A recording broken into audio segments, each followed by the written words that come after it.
And now my partner, Kathy Briscoe, recently returned from a very successful shopping trip, will highlight the residential market. Thank you, Kevin. Thank you. That's hard to follow. All right.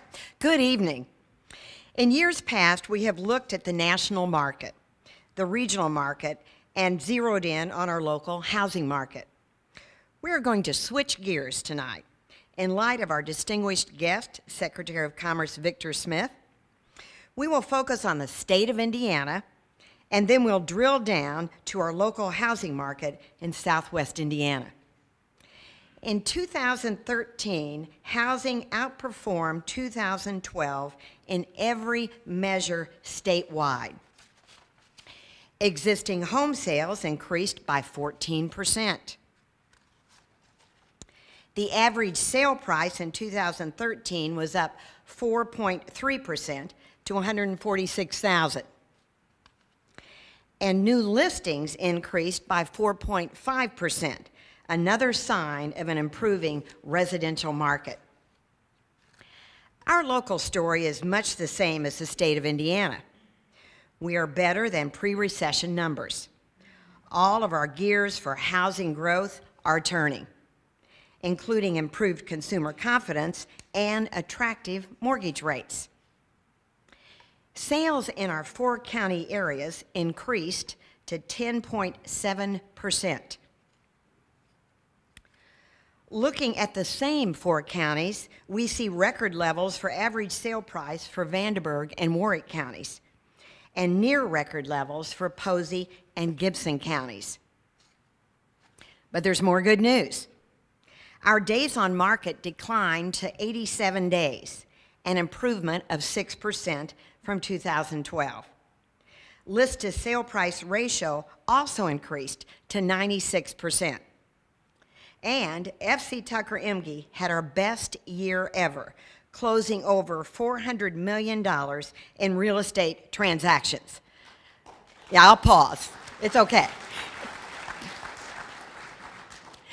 As of this morning, our housing inventory in the 4 counties that we're using was 1,340 single-family homes available. That is, fewer homes on the market than at any time in more than a decade.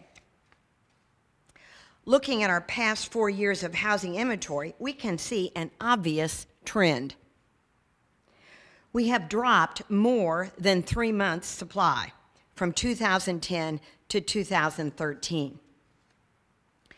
Lawrence Yun, economist for the National Association of Realtors, recently said that housing starts are the only way to alleviate our inventory shortages. According to Yun, housing starts need to rise by 50% to meet underlying demand nationally. According to Bill Petke, our executive director of Southern Indiana Builders Association, he shared this slide with us, and his comments were, "We are going in the right direction, we just need more of it." So I thought this would be a good time to share Snoopy's perspective on home ownership.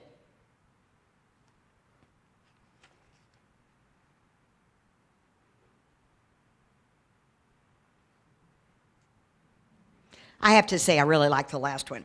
All right. According to the president of Indiana Association of Realtors, Kevin Eastridge, throughout the state, realtors report that consumer confidence and demand have remained high as we've moved into 2014. While that is great news, we know to expect some fluctuation in market performance given a lack of inventory in many markets. And while rates are still attractive, they are rising. Implementation of the federal policy that will make mortgage qualification more difficult for some. And like always, we will be waiting for real employment and wage growth to accelerate our housing inventory, or our housing growth, excuse me. As a leading manufacturer state, Indiana is in a perfect spot to continue to grow our workforce, thus providing qualified buyers for our housing market. So, my predictions for 2014 are rising interest rates, but still low, rising home prices, good news to those who want equity to grow, continued shortage in our housing inventory, and talk to Tucker for all of your real estate needs. Thank you. Had to make a plug.